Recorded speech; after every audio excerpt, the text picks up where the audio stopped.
What's up, Leafs fans? Welcome to Leafs Digest. This is Josh and I's second ever live stream. Hopefully this one goes a little smoother than the first one did.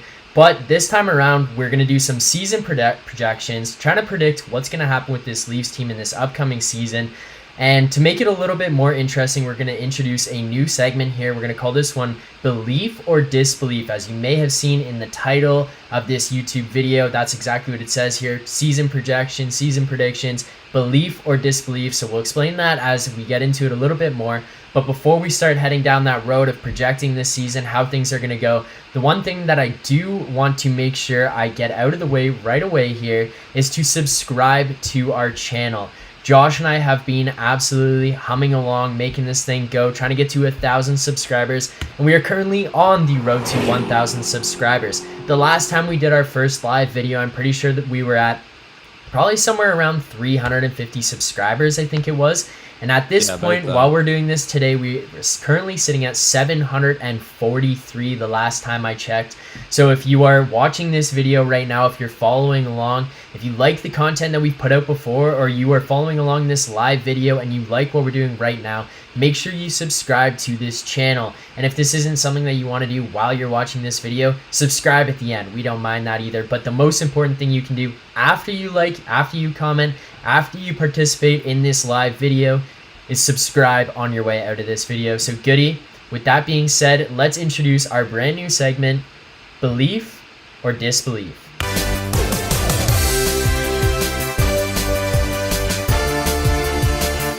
I'm excited for this one. Okay, so I got to give a huge shout out to Ben.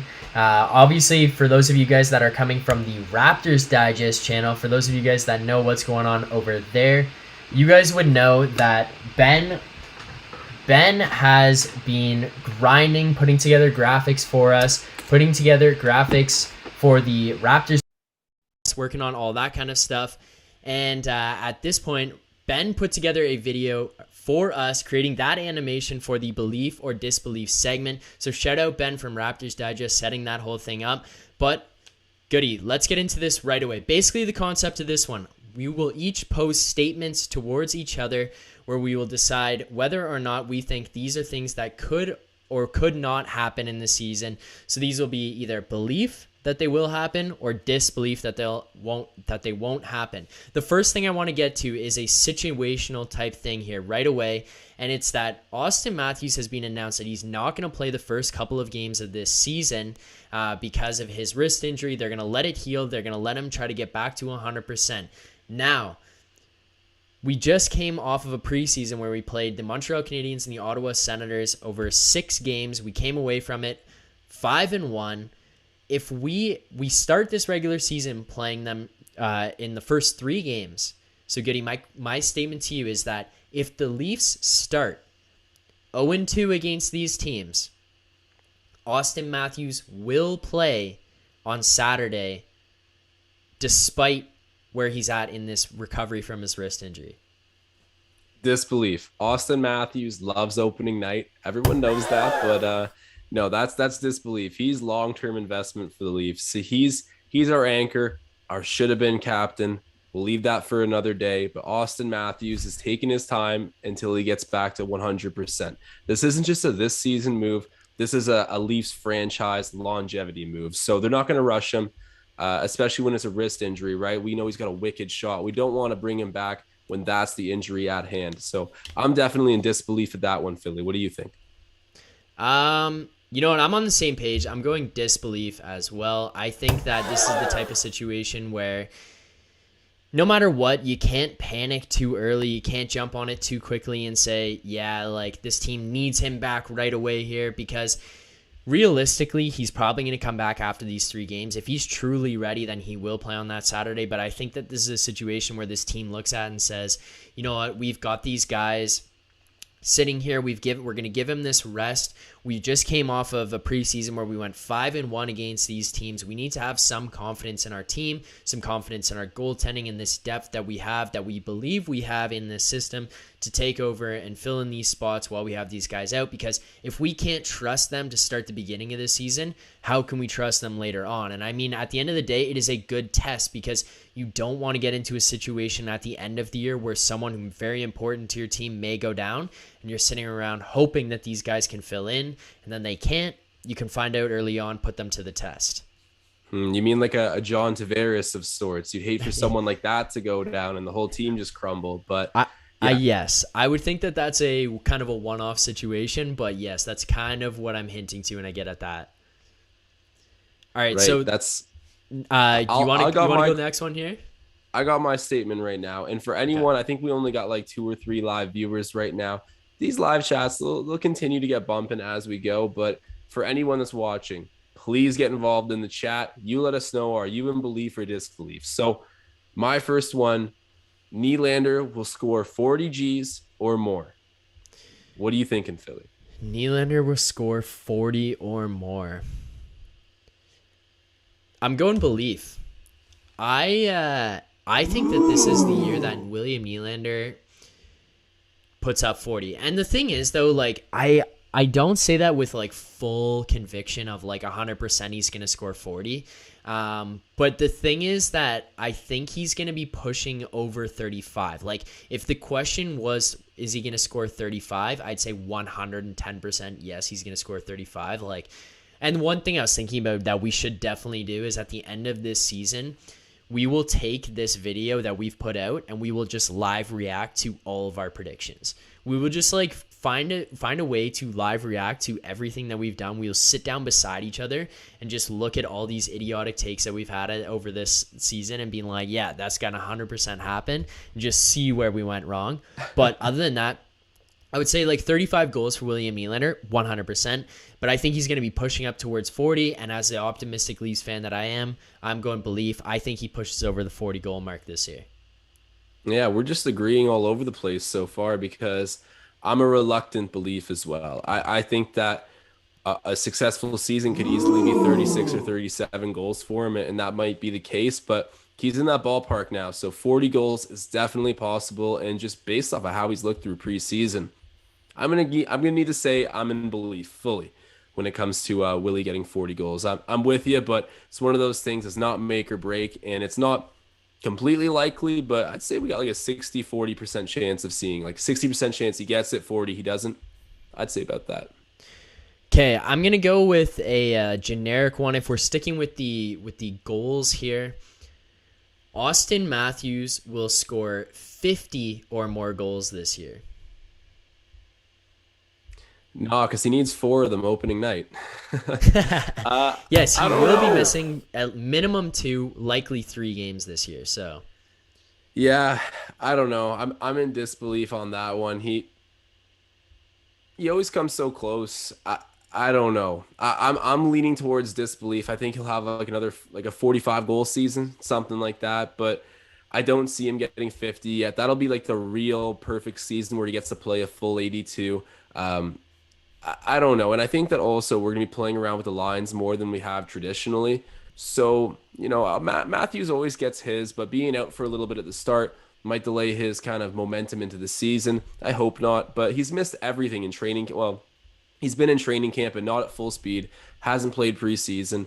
I think he'll have an adjustment period, and it's a literal thing that in the first few games, he likes to really run up the stats. So we won't have that. I'm in disbelief. I'm just going to pull this up real quick here. Austin Matthews, did he not score 41 goals last year in a 52-game season? He did. 41 goals in a 52-game season, 9 goals away from the 50 mark in a season where they played 30 less games. I'm going BeLeaf. Austin Matthews will score 50 or more goals this season. Part of it, too, is I think that the NHL right now is trending in a direction where it's more favorable for guys to score points.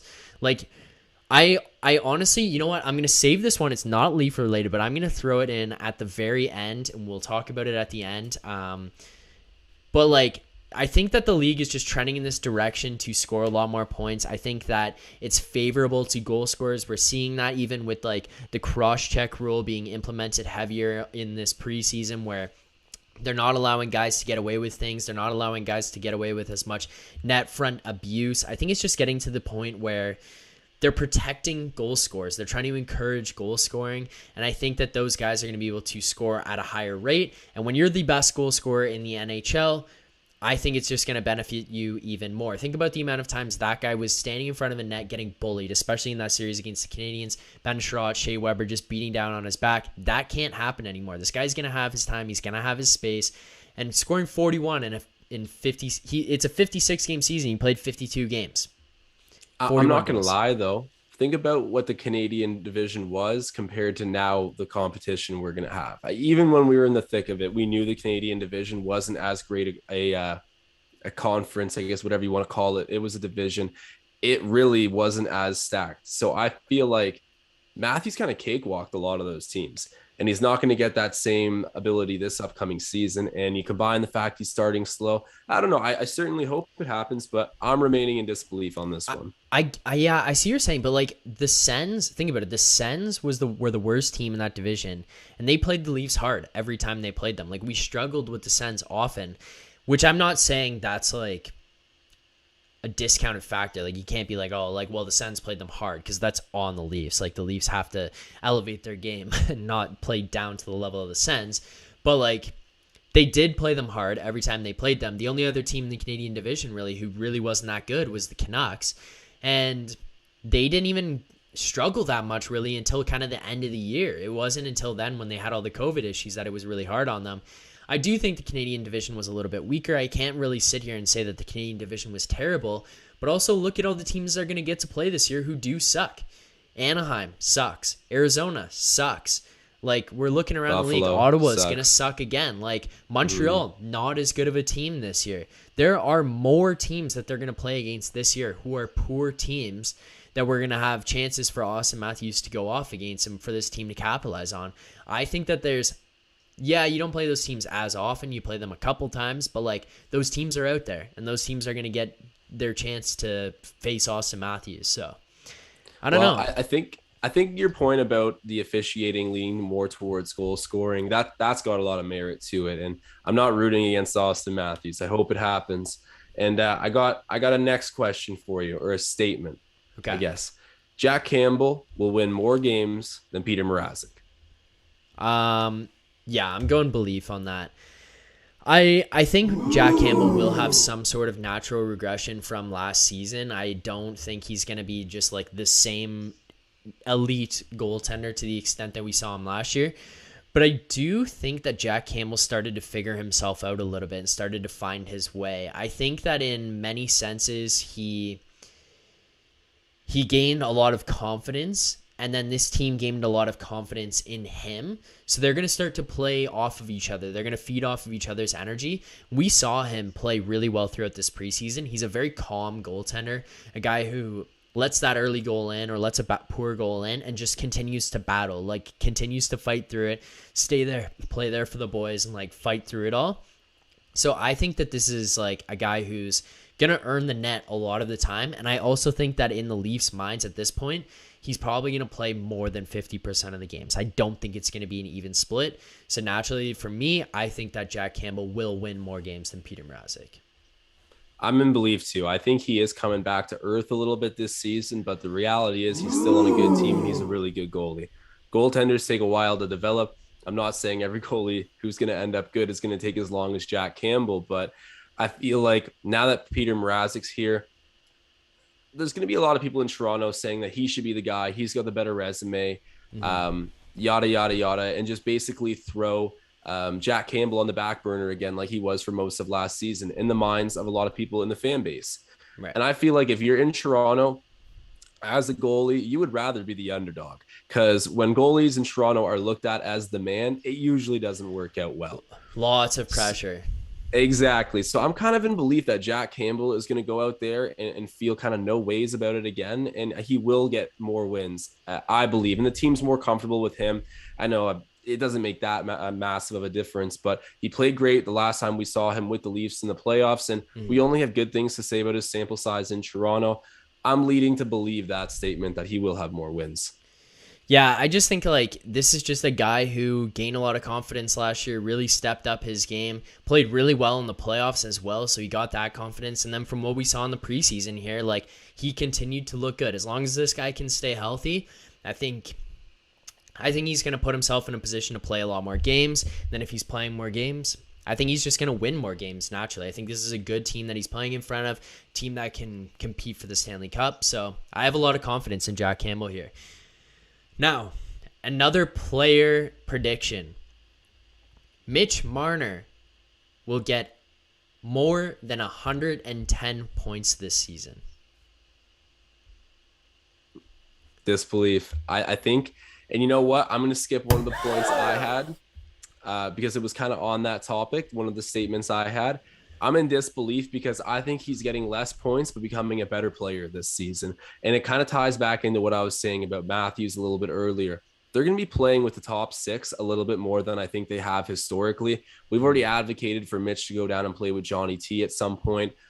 Maybe who knows if all of that will be needed, but I tend to think that Mitch Marner will take on more of a winning role with the team this year and maybe not end up having the same points. I know it's a weird thing because he has every reason to go out there and get 110 points. Yeah. But at the same time, I just feel like maybe it's just gut instinct. I think he's going to have a lot more to show intrinsically when it comes to his efforts on the ice than on the stat sheet. And I think that's what the Leafs want. I think they're going to put him in a direction where he's got a lot more concerns on the ice than just passing the puck.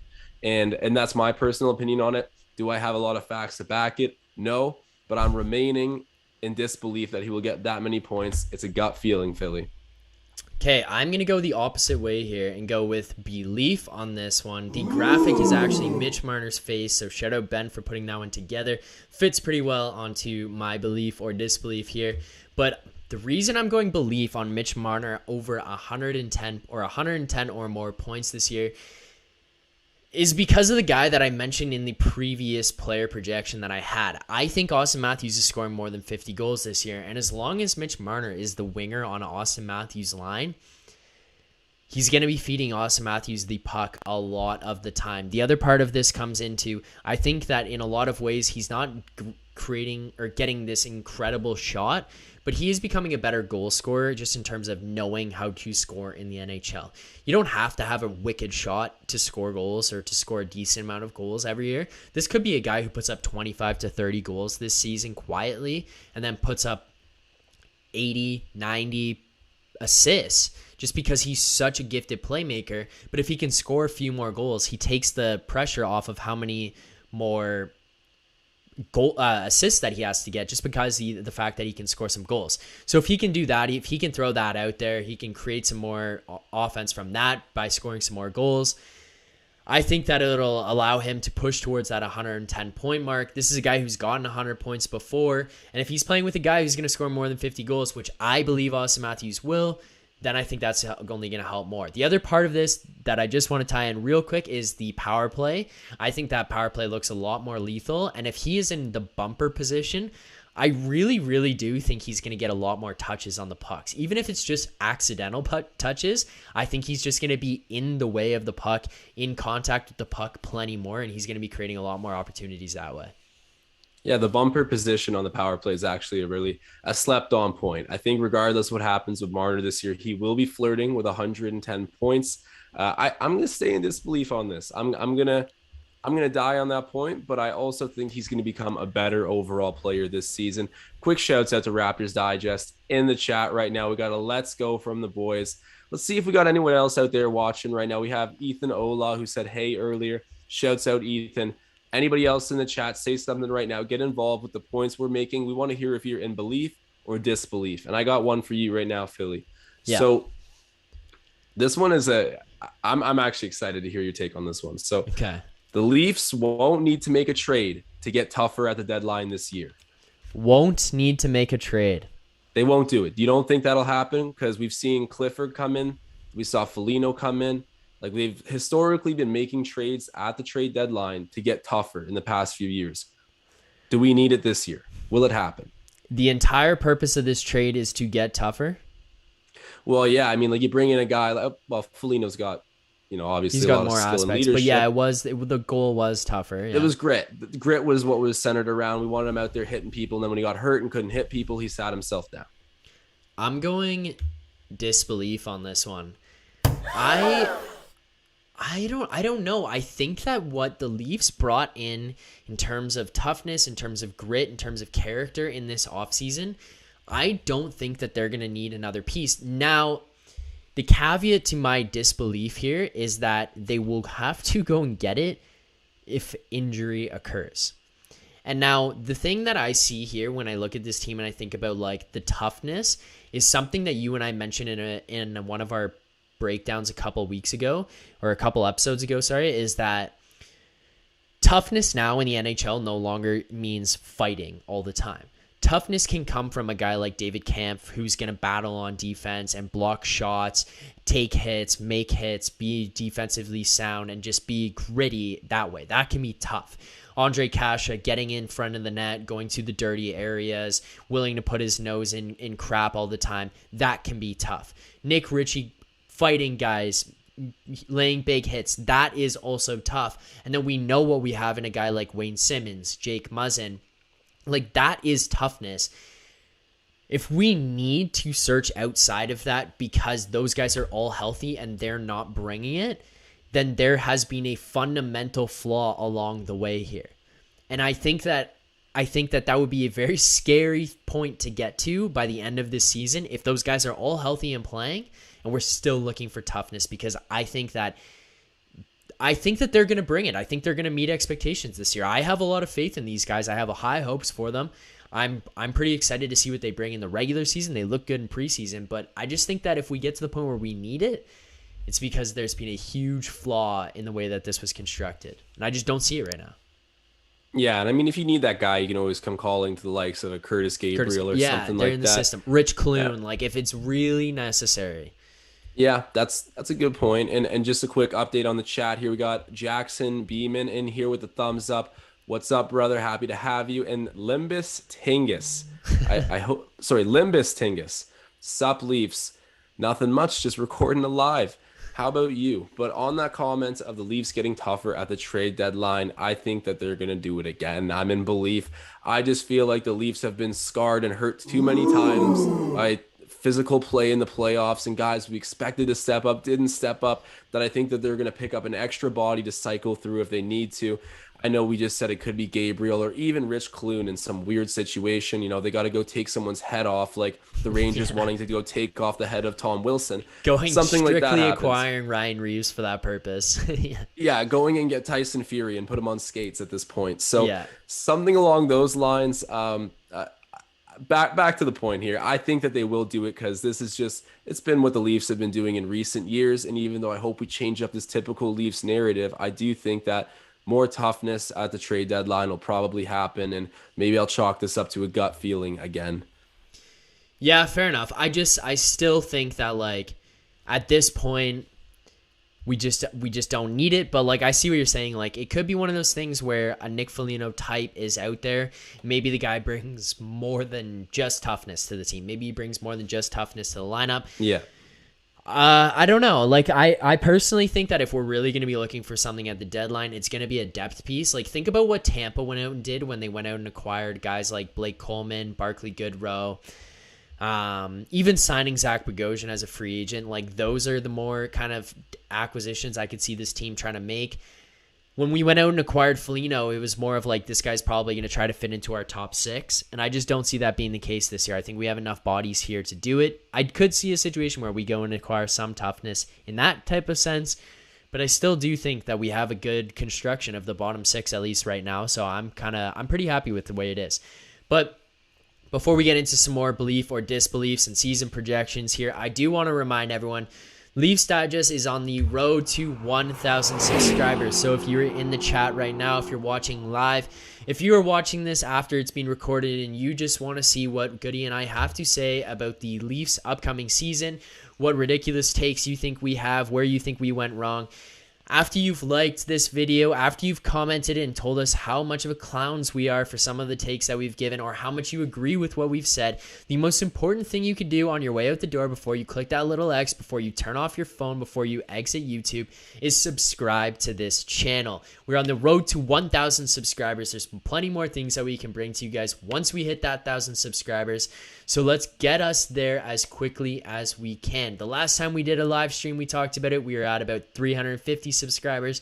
Here we are a couple weeks later. We're at about 744. So we appreciate everything that you guys have done for this channel. Subscribing, liking, watching these videos along the way. It means the world to Josh and I. So make sure you subscribe along the way, because that is the final thing you can do that we will be the most thankful for.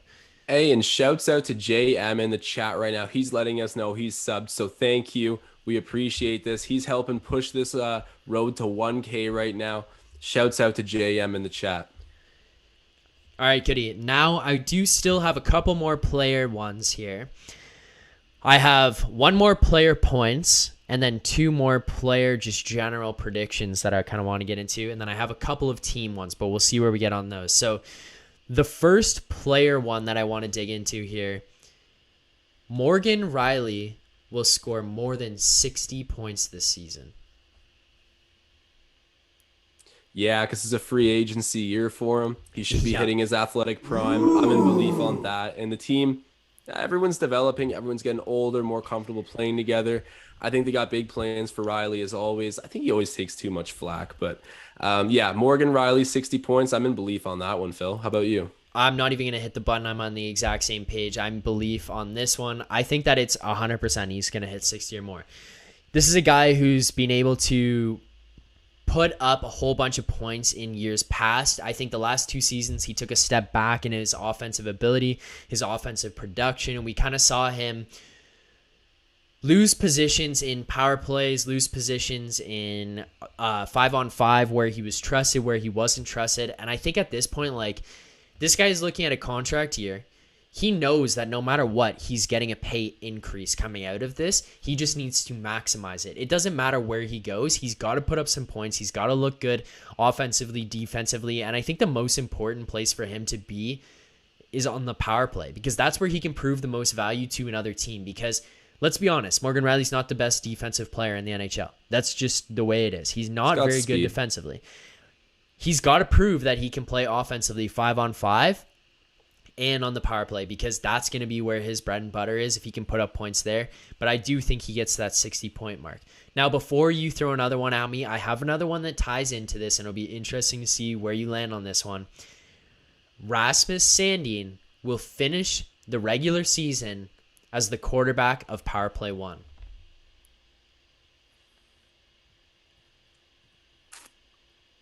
This is a tough one. I'm definitely somewhere in the middle here, but I'll side with belief because I think he's just looked so sharp. He looks like the guy of the future for us in the blue line, just like a solid, definite top 4 dude on any team in the defense. So I'll go ahead and say belief on that one, but I'm really in the middle because if Morgan Riley comes in and does really great, maybe they let him do it. But yeah, we saw what happened in the playoffs. Sandin stepped in and did really well. And if he can do it on that stage when everyone's struggling, I'd assume he can do it in the regular season, especially when we're expecting exponential growth out of him. And quickly, just to welcome Mr. Bro to the chat, he threw out a yo and he's telling us to bust out the hockey Canadian accent, you beauties. That's an exact words from him, Mr. Bro. We can't force this kind of thing. Sometimes it comes out, sometimes it's after a few drinks, but we'll try. I'll try for you at some point in this live. We got 13 viewers at the moment. Yeah, I think it'll slip in there at some point naturally. Like, you'll just notice if you listen to Josh and I talk, I don't know if it ever is like some Canadian accent, but it's definitely just like hockey player stuff that goes on that is said. The amount of times, especially I think about, like, I mean, at work and I just like say something to guys at work and they're just like, what did you just say? And it's just like, oh, that's like, sorry. It's just talking to the boys. Like, I don't know. That just word gets thrown out there all the time. Like, I don't know. It's not even Canadian. You know what? I use that. Hockey. I know. I had the same one the other day, and all my hockey buddies say this. I don't know if this is like a hockey Canadian term thing, but when you're lying to someone, or someone lies to you, like, oh, he flipped the burger. Like, I don't know. I always hear that around the hockey dudes. That was one that threw off all my coworkers. Like, what on earth does that mean, man? And I'm like, Yeah. I meant you lied. But Yeah. anyways, we'll get back on topic here. Thank you for derailing the convo, Mr. Bro. Yeah. Okay, well, I do want to get on the answer on this one. Rasmus Sandin will finish the year on power play 1. I'm going to go DisbeLeaf. And honestly, it's for almost no reason other than the fact that I can't contradict myself, and I just went that Morgan Riley's going to have this great season. I want to see Rasmus Sandin on that first power play, and I think he was well deserving of that first power play spot in that playoffs. But I think that like with Morgan Riley gonna have this season, I think he's gonna have this nasty contract year. Think about how many guys go out there in their contract years and just put up stupid points. Like this could be the year Riley's getting like 75 points and is like John Carlson-esque on the power play and is just gonna rake in some huge deal in this offseason. And if he's doing that, there's zero chance Rasmus Sandin takes that power play spot from him. I just can't see it happening. And if a guy's rolling on that power play, they look good together, there's nothing you want to do to take them apart. Like, you don't want to take them away from that power play. I think it'll be Riley continuing to roll because I think he's going to have a really good season this year, at least points-wise. He did look comfortable, too, in the preseason. He looked offensively engaged. He looked like he was creating chances, and he scored goals because he was shooting the puck more, which he's stepped back from doing in the last 2 seasons. So I'm going DisbeLeaf on this one. I don't think Sandin gets power play 1, but I do think he gets power play 2. But is there any world where both can happen? As crazy as that might sound, Where they just Morgan kind of Riley, like rotate? No, where I'm saying where Morgan Riley gets 60 points and Rasmus Sandin quarterbacks power play 1. I don't know, honestly. Like, I was trying to think about that after I kind of answered the Riley question with the 60 points, where I think they'll get 60 points. Like, I think that most of his point production is going to come from the power play. And I think that first power play unit is going to get, like, I mean, conservatively, I genuinely think they'll get 70%. But, like, aggressively, I think that first power play unit would get upwards of 80% of the time. Like, 85% of the time. Think about how many times last year we saw that first power play unit roll out there for, like, a minute 40. And Jason Spezza and the boys get out for, like, 15 seconds. I feel like that was almost one of the knocks on it by the end of it all. Is that our because you're like, hey, give them like, get them out of there, put someone else on. Yeah, no, definitely. You know what, Phil? That's the logical answer. I think you gave the logical answer, but the difference between you and I is I have no problem contradicting myself. So I'm gonna go ahead and say both can happen. And shouts out to Raybo in the chat. He's saying, "Hey Zach and Josh, what's up, Raybo? Thanks for joining in on the chat here. We got 15 live viewers." Thanks for everyone who's tuning in. We are on the road to 1K, so hit that subscribe, hit the like. We appreciate each and every one of you guys.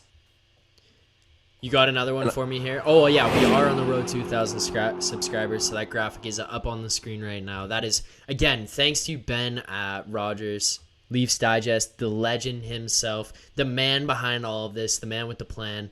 This guy's been killing it with the animations, just sending them left and right. He came up with the animations for the DisbeLeaf segment, so shout out that.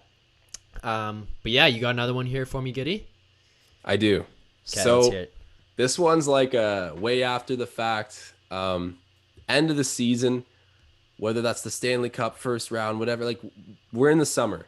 Yeah. Is Sheldon Keefe the guy who shows up next year? Do you think the result is going to be one that we're living with and saying, okay, Keefe needs to come back? Man. Oh, this is a tough one, dude, because it's so dependent on the season. You know where I'm going with this one. I know. I don't want to be pessimistic either, but... Okay, you know what?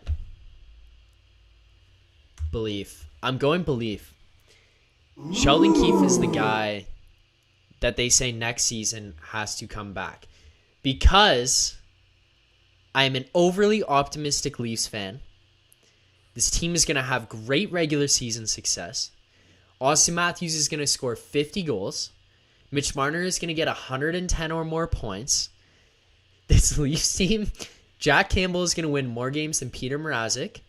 They're going to both win more than 500, be above 500 win percentages. Morgan Riley's going to have 60 or more points. I don't know if I said that one already. Not yet. And this Leafs team is going to have playoff success. So, I think Sheldon Keefe will be the guy. He will be back next season, I believe. I'm throwing up the graphic again because I'm so confident. Sheldon Keefe will be the guy. He will be back next season, Goody. Phil, I'm before I give my answer here, chat update. Gordon Graham, someone who's always commenting, interacting with our content. We appreciate you big time. Throwing out Mikheyev is a valuable player. The Leafs will miss him.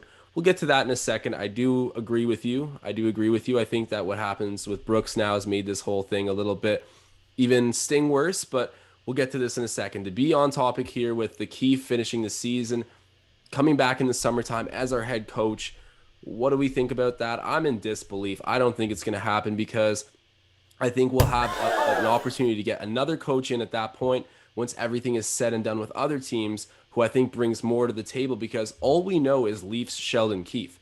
And Leafs Sheldon Keefe outside of the regular season has been horrible. And I just don't know why we're banking on this guy being, the person to bring us to the glory land. I don't think it's him. Phil, I still need to watch the All or Nothing documentary on Amazon Prime. Apparently, that's going to change my opinion on Sheldon Keefe, and maybe it will. But okay, if you're in the chat right now, if you've watched the Leafs All or Nothing on Amazon Prime, I'm just going to throw a quick statement. The documentary will change your perspective on Sheldon Keefe. If you are in the chat, let us know, belief or disbelief right now.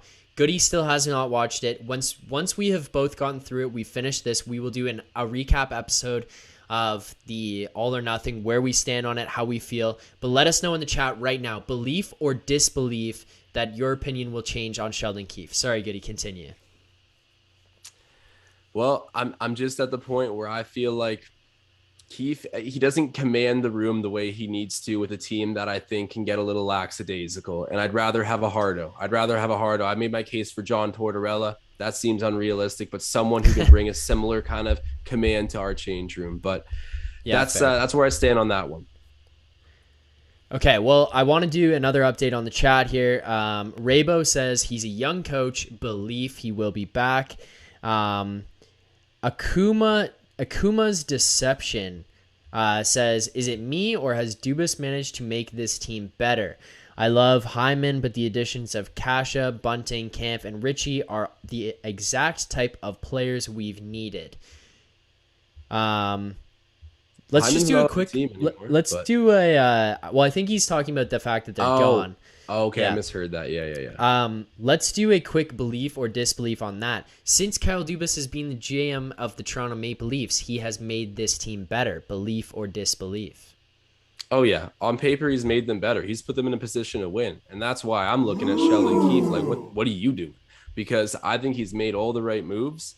I think he's gotten us toughness when we've needed toughness. It's almost like he even humors the fan base every once in a while by making certain moves. So yeah. I'm in belief he's made this team better. What about you, Phil? Yeah, I agree. I am in belief that Kyle Dubas has made this team better. But part of where it's going to come from here, honestly, in my opinion, especially on Sheldon Keefe, is that I believe Dubas has made this team better. I think he's made a lot of the right moves all the way along here. And then the other part of this is that who's the one guy that Kyle Dubas has brought with him to pretty much every team that he's gone to? Sheldon Keefe. He brought him to Sault Ste. Marie. He brought him to the Toronto Marlies, and now he's brought him to the Toronto Maple Leafs. This guy is someone who shows tremendous confidence in people that he believes in, and that these people tend to have success, and if they don't, he often looks to move on from them. And one guy I do want to say right now, and this may be a little bit controversial, but who was the one guy that Dubas was getting shredded, just shredded for supporting? And now every single one of us, especially the two of us, I know sitting here, we both are slobbering over this guy about how he's playing and what kind of player he's developed into. William Nylander. Yeah. This is a guy that Kyle Dubas put his neck on the line for, to say, we want this guy here. We need this guy here. He's an incredible player. He will be an incredible player. I'm signing him to $6.9 million, and it's not an overpayment. We are sitting here breaking down each episode saying, William Nylander is on a bargain deal right now. And it's because Kyle Dubas put his neck on the line for that guy. And I just sitting here thinking, like, if he's going to go out there and do that, he's going to go out there and sign guys like John Tavares, who, by the way, say what you will about the guy, but since his time in Toronto, 101 regular season games played, 98 points. It's almost a point per game since his time here. Maybe not $11 million worth, but a guy's point per game. Like, how can you argue with that? He doesn't look like he's the most flashy player out there, but you got to look at point production here and what he brings. It's been incredible there. Brings back Matthews, brings back Marner, makes the move to get Muzzin, makes the move to get TJ Brody, goes out and signs TJ Brody. He's just made a lot of the right moves along the way. And if he feels confident in these guys, I struggle to kind of lean against him. I just believe in what he's kind of done here in Toronto. Yeah, no, I'm with that fully. I've been a big proponent of Dubas. I even like the way the guy carries himself. He came in apparently this analytics wizard, but we can see that he has a personal feel for the game at this point, and I'm sold on him. I mean, I'm in belief that he's been great for this team. But Philly, I've only prepared a certain amount of questions for this live, so I'm at the bottom of the barrel with my questions. I can come up with some off the cuff, or we could let the chat do that. But if you got some, shoot them off. I do have a couple more, but before I get to those couple more, in regards to the opinions being changed on Sheldon Keefe, it is a little back and forth here. Donnie Brasco says DisbeLeaf. Clandestine says BeLeaf. Dyslexic says DisbeLeaf. We've got a whole bunch of people that's going different ways here. So honestly, like, it's kind of back and forth, whatever you kind of think. Raybo says Babcock, Torts, come on, what's the difference? Gordon Graham, Keefe's tenure depends entirely on this season's playoffs. If the Leafs can maintain the aggressive approach they've shown they want to employ in preseason, then I think they can succeed, which I agree with. I think you kind of agree with that as well. They have to keep that going. And typically that aggressive approach tends to translate into playoff success. I think he's pretty spot on there. I got to give an answer here to Raybo. This is a very micro point in the whole thing of it, but I got to acknowledge it and answer it. Babcock, Torts, come on, what's the difference? I feel like, yeah, they're both very intense, probably too intense at times, bad with the media. I get how they're very similar, but I feel like a guy like Torts is more relatable with his players and is a bit better in the locker room than a guy like Babcock. I'll always bring it back to that Marner situation and what he did about ranking his teammates anonymously in terms of their effort levels, posting it on the change room wall. I feel like that's someone who's just too far gone out of hockey, out of touch with where the sport is today and how you need to condition athletes. I feel like John Tortorella develops great connections with his athletes and wouldn't do that. Maybe that's just speculation on my part, but I just think Torts is more he's done more with less as well. When you look at what he did in Columbus versus, Babcock being handed Team Canada, Babcock being handed a Detroit Red Wings team that would have won cups with a monkey behind the bench. So I feel like Torts would be the guy to whip this group into shape because they are far from a final product, especially when Babcock got here initially.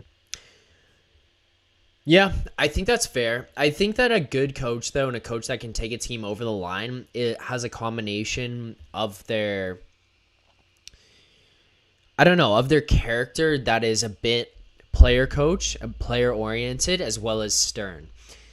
Look at Craig Berube in St. Louis and what he did with that team. I think that that's a guy who can be stern with the team, kind of turn them around, kind of guide them in a right direction or a certain direction, but at the same time, kind of go the other way and be like, I was a player too, I'm on your side. Also, Joel Quenneville, guy who could be very stern, was a player as well. Like, these are the things that I look at some of these guys who have had success as coaches, and you kind of see the way that they handle players. They do seem very personable, but then on the other hand, they do seem like guys who could be very stern. Now, Tortorella, I'm certain that he is a personable guy. That being said, he does come across as a lot more stern, whereas like Mike Babcock essentially came across as 100% stern. Like, realistically, that guy just kind of came off as an asshole, very like cocky, arrogant. I don't know any other way to put it. Whereas like I do see it with Torts where it's probably like 75% stern, 25% personable. I don't know. I think it's just like an interesting thing where it's a bit of a split. One thing I do want to say here, Donnie Brasco, Nylander never scores when the team needs him. If he had improved as much as what you were saying, why hasn't Toronto gone forward? Donnie, There's a lot of reasons you could say Toronto Johnny, hasn't gone forward. did you watch the playoffs last year? I'm genuinely interested if you watched the Leafs playoffs last year because William Nylander was the best player on this Leafs team. This guy was like almost a goal a game in the playoffs. He was the only guy we could rely on. Think about that last game when we were losing 3-0 or 2-0 or whatever it was at that point. This guy is burying the only goal of the game for the Leafs. Donnie's also out here defending Babcock a little bit too, saying that he never threw his team under the bus. Sorry, I misread that. I thought he was saying he never threw Marner under the bus. I was about to say I think he did. But Donnie coming with some hot takes right now in the chat. We got someone, Raps fan here, talk Raps with Adonde. I hope I said that right. I'm sorry if I didn't. I'll wait until game number 83. That's if Toronto makes it that far. Guys, come on. We're Toronto sports fans here. We got to stick together. What are we doing? We're Raps fans harping on the Leafs here, saying we don't know if the Leafs are going to make it that far. Let's show a little bit of support for this Leafs team here. Let's get on the bandwagon. Also, if you're not on the Leafs bandwagon, at least get on the Leafs Digest bandwagon because we are on the road to 1,000 subscribers. Can't say it enough. If you have not subscribed already, make sure on your way out at the end of this video, you subscribe, you like, you comment, you let us know your thoughts on some of our predictions. Let us know what you think. Let us know what thoughts were ridiculous. Also, if you're in the live right now or you're watching this and you're just thinking, oh man, I haven't subscribed yet, take the time right now to subscribe. We appreciate any subscribers along the way. Much more, we're on the push to 1,000 subscribers. The other thing I do want to say is that Ben has sent me a note telling me that on the graphics that are coming up on the screen, I can remove the green screen background. Did not realize that. Completely apologize. So that will be fixed in episodes going forward when we do more BeLeaf or DisbeLeaf. If you're watching on the YouTube, there is literally a green screen showing up behind these guys' heads on the graphics.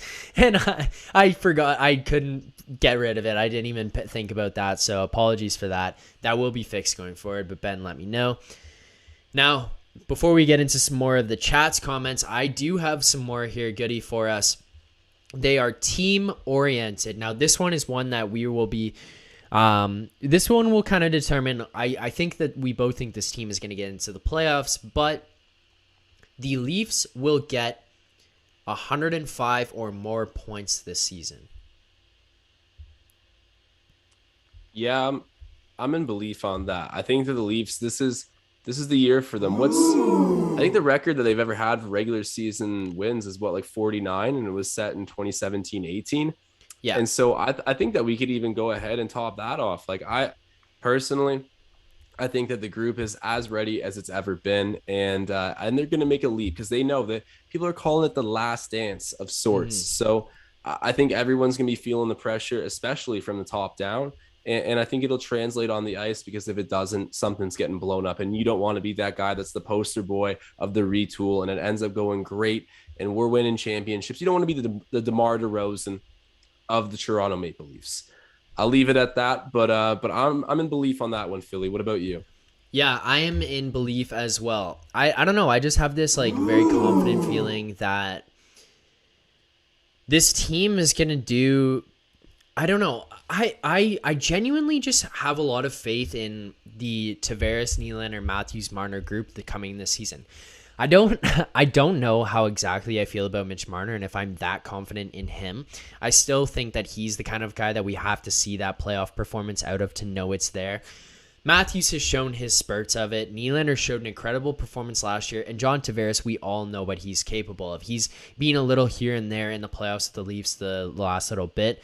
But even with the Islanders, like he won the playoff round there with the Islanders, and it was an incredible year he had there. He kind of led that team. We know he's a guy who can perform in big moments. I think that this is a team where those guys are going to be very, very driven. And the other thing that I do want to like key in on and say like this could be very, very crucial, bringing guys back with the likes of Jake Muzzin, Wayne Simmons, Jason Spezza.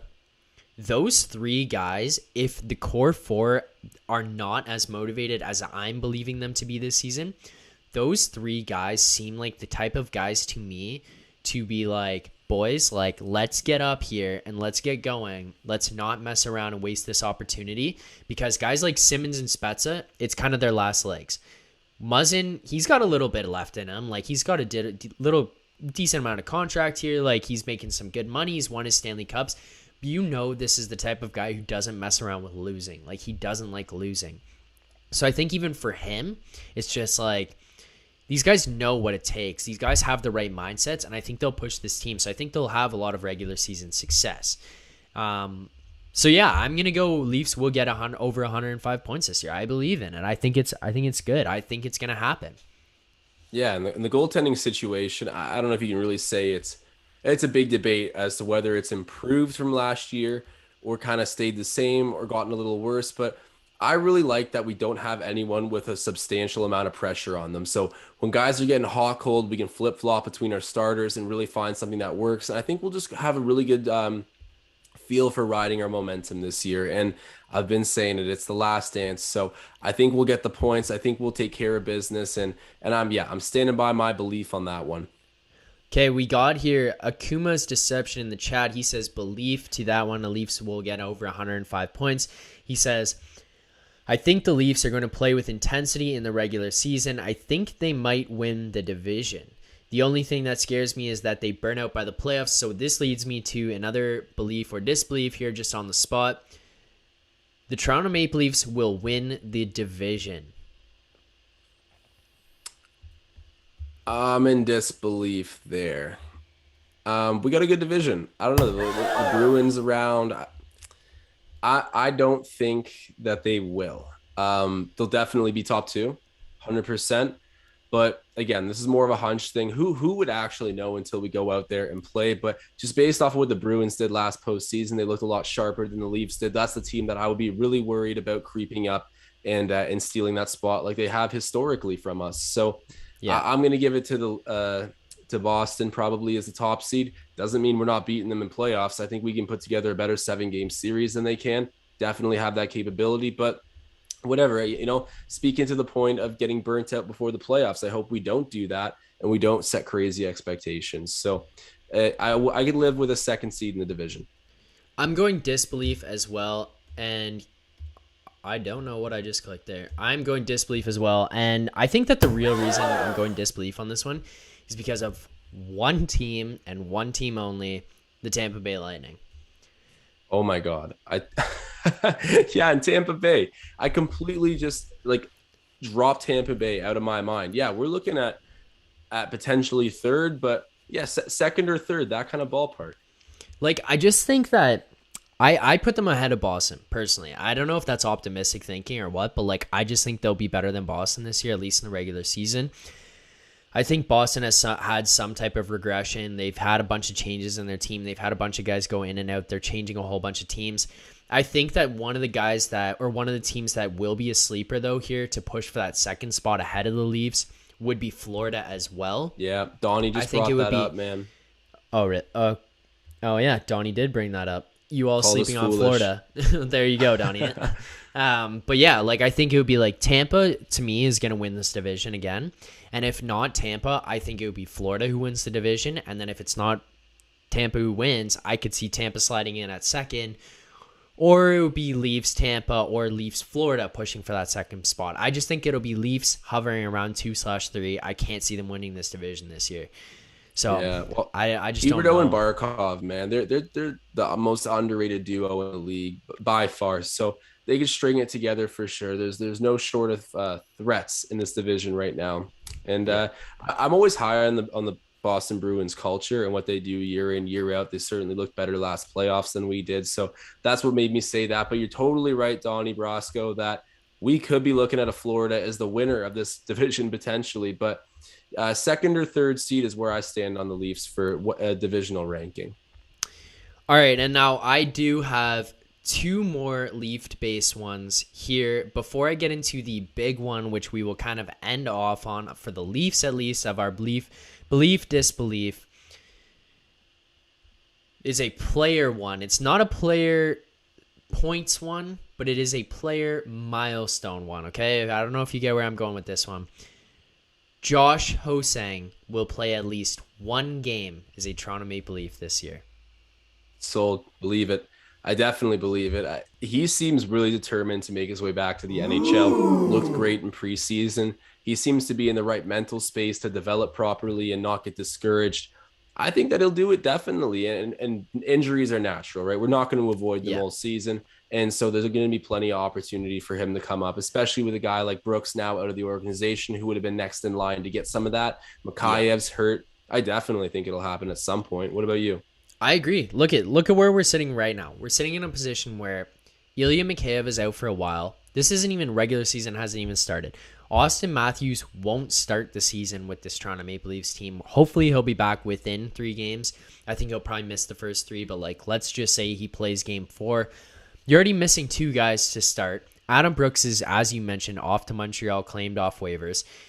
Now we're looking at guys like Pierre Engvall, Michael Amadiev to have to slide into that position. Well, what if someone else goes down? We already have a guy like Andre Kashe who is injury prone throughout his career. We've seen that happen. You never know about other guys in this roster. How will they perform? How will Tavares' health hold up from last year? Maybe he's going to get into some regular season play. Nothing even happens, but he just has to be pulled out for precautionary reasons. Things like this naturally happen as things goes along. The other thing that I do want to make a point of as to why this could happen is that Josh Hosang signed a one-way contract with the Toronto Marlies AHL team, which means that if he gets brought to the Leafs main organization, he has to then sign an NHL contract from that point on, and he does not have to clear waivers to come up to this team. He'll be on a lower salary, lower value, lower AAV contract than most guys will. So it'll be less against the cap. There will be a little bit more flexibility for that type of contract to come up. And we don't have to worry about the waivers and him getting claimed off of waivers. He can come up and down as we wish. So it gives a little bit of flexibility there. So even if this guy is the type of in a situation where he may or may not be able to perform, I think he gets at least one game. I think he gets a shot because I think he's going to go to the Marlies and he's going to work his bag off and he's going to perform well there. I think they'll make it happen. Even if he has a average, he meets his expectations, doesn't blow us out of the water, I still think they'll make it happen for Hosang because they seem to be pushing the path to revival for his career because they, Kyle Dubas spent enough time around the OHL. He knows that Hosang's got a ton of skill. So I feel like they will try to make it happen at some point, give him his chance, and there won't be any shortage of opportunities just due to natural reasons in pro sports. Yeah. Gordon Graham saying here, Hosang looked great in preseason, a few careless plays. Hopefully they'll coach him out of those on the Marlies. His skill is off the charts. I completely agree. I think his skill was incredible. He showed tremendous work ethic.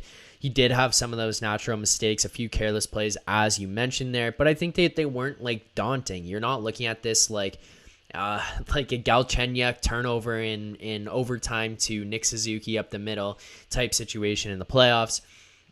So I think that this is a thing where you can work on these, you can get better, he can improve on those, and he can get an opportunity to advance to the big club. Akuma's Deception saying, BeLeaf, he's too talented not to. Having JT and Simmons is massive boost for him. These are other guys from Toronto, I guess, that may have some type of impact on him. And then we do have here...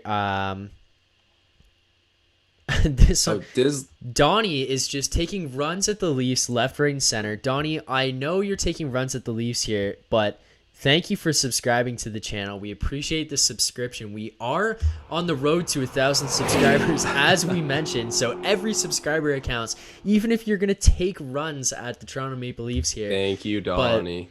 But thank you, Donnie. He says, every player Dubas signed is a fringed at best NHL player, and the only team that was interested was Toronto. Now, I don't know how accurate this is. I'm sorry, Donnie. I think that might be a bit of an just off the wire kind of comment from you there. You've been pretty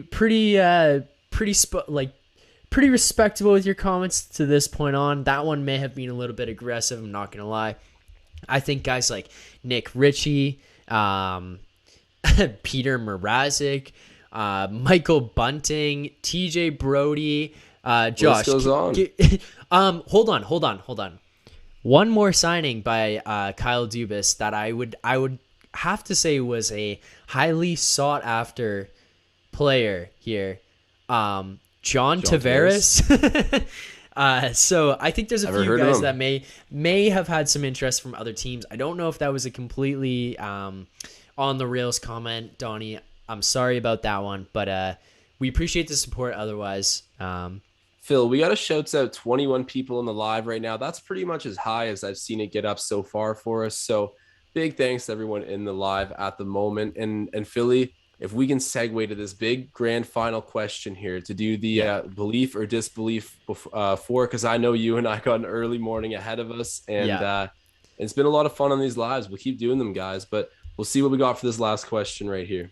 Okay, so this is the grand poppy final question here, the be all end all that will determine how we feel about this year at the end of this one.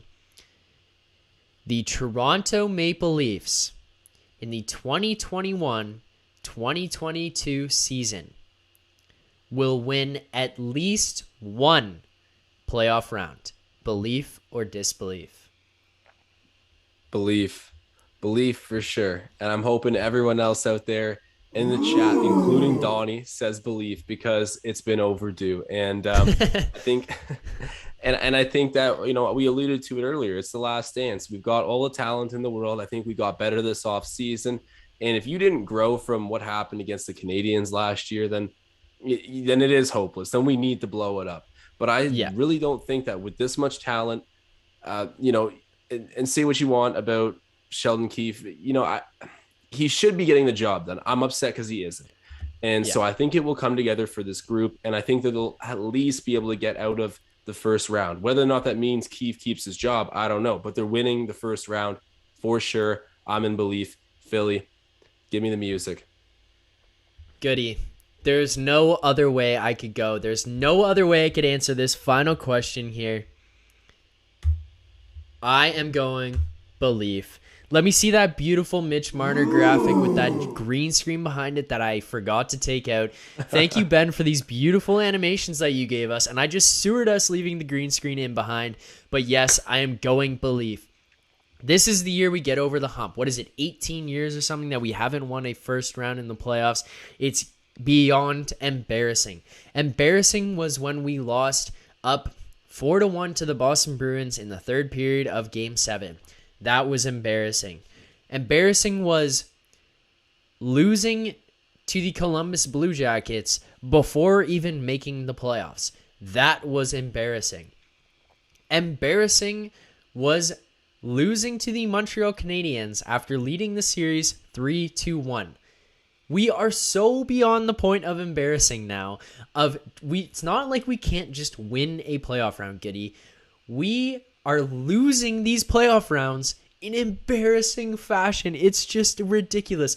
The embarrassment of not winning a playoff round has its own stories, many chapters of embarrassment within it. Every page you turn to has 18-wheelers going off of cliffs, has Phil Kessel fighting media members, has the team doing salute gate, has fans wearing paper bags. This story of the Leafs not winning playoff rounds is full of its own embarrassment, to the point where not winning playoff rounds is just utterly disgusting, and there's no other good words to say it.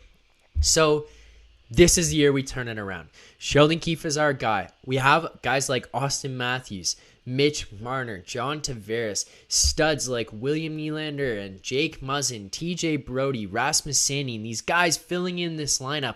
This is one of the best lineups that we have seen. We have veteran presence who are just actually able to contribute to this team. These guys make differences on and off the ice. We have a GM who so confidently believes in this team, and I genuinely think once you watch the Amazon Prime All or Nothing videos, you get to understand how much this guy actually understands hockey and isn't just about numbers. How much he loves people and is about personalities and personnel and being personable and actually going out and making a difference with the players he acquires and how he constructs teams. We have guys like Brendan Shanahan who have won Stanley Cups as players. They know what it's like to be in that environment, and he is hungry to win as well. He grew up here around Toronto. He was a Leafs fan. He loves this team himself.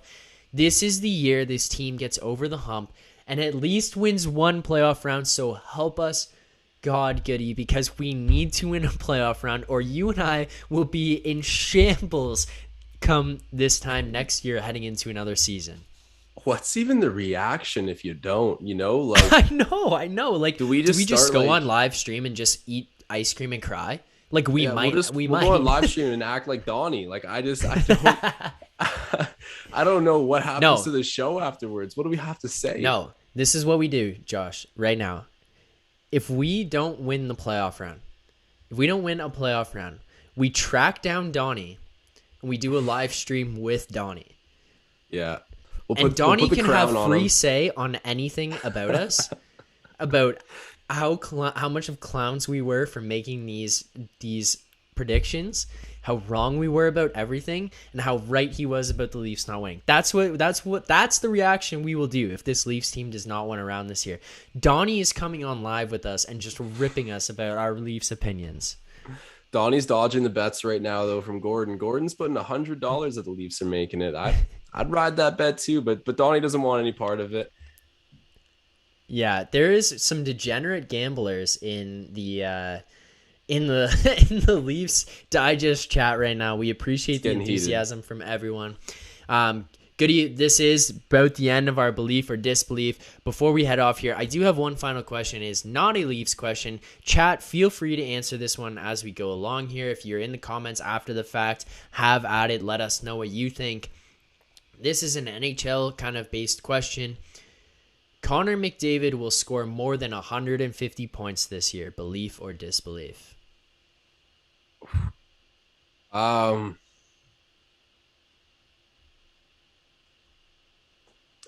I'm in DisbeLeaf. I think the Canadian division was honestly sort of a defensive cakewalk for the most part, and he'll come close probably. Like he's crazy, and I'm not ruling it out, but I just wouldn't put money on it. Like that to me isn't a confident move, but he'll be flirting with it. Like he is really that good. What about you? You know what? The year Kucherov won MVP, do you know how many points he had? 128. So I think Connor McDavid is the guy who could blow past it. Like it's bold. It's bold. So you're in BeLeaf on this one. I'm in BeLeaf on this one. I think Connor McDavid could score over 150 points this year. I think that what did he have last year?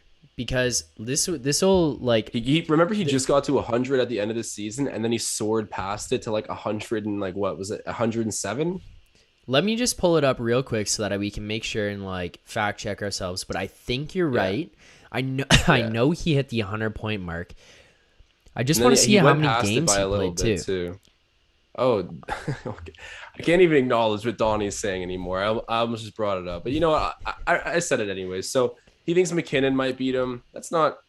McKinnon's great, but McJesus just produces like in every way possible. I don't see that happening. So McDavid had 105 in 56 games played. You're telling me that he had 105 in 56 games played. I think you give that guy 30 more games and he's better, and some of the rules are lightened up to help scoring, and he's going to be protected a little bit more, and he's complained to the NHL that he's not getting the calls. I think this could be the year this guy puts up 150 points. I don't think it's surefire, but you know what? And someone just brought up Dyslexic says it's impossible if they really enforce the cross-checking. I read that at first as it's impossible to really enforce the cross-checking. And I'm just going to pretend that was the comment because that grabbed my attention.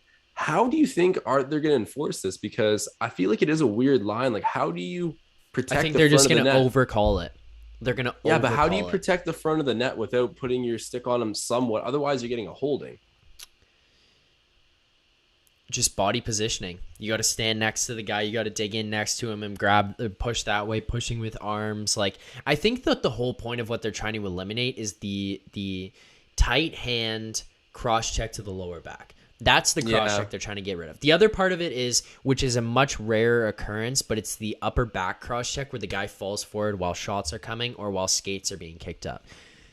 Especially net front. It's really, really net front, right? Like, that's kind of where they're trying to eliminate it. But they're going to go out of their way to call it all over the ice and call it a little more extreme until guys step back from it. And guys will get used to it. Because think about the slashing rules that they implemented a couple of years ago. Like, and Donnie even says, and back in the neck. Like, these are just dangerous plays that they're trying to get rid of from the game of hockey.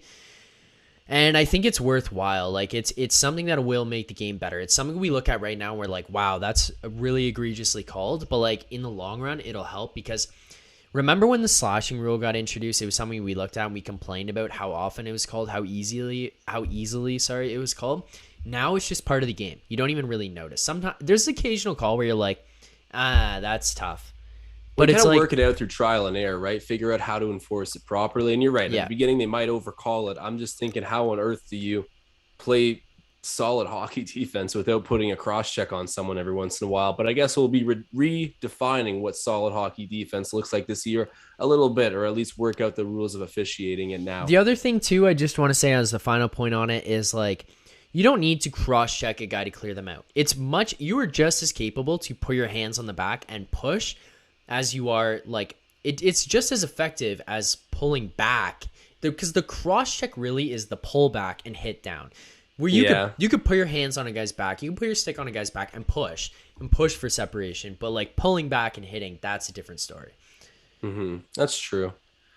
All right, Philly, we might need to wrap her up soon because I'm looking at the time right now and thinking about my morning tomorrow, and it's not a bright thought. Yeah, I know. We both have early mornings ahead of us, and we have a huge Leafs game tomorrow night. The Leafs open their regular season tomorrow night. It is going to be an exciting one. We have Austin Matthews out of the lineup. Obviously, Ilya Mikheyev will not be playing. He's out long-term.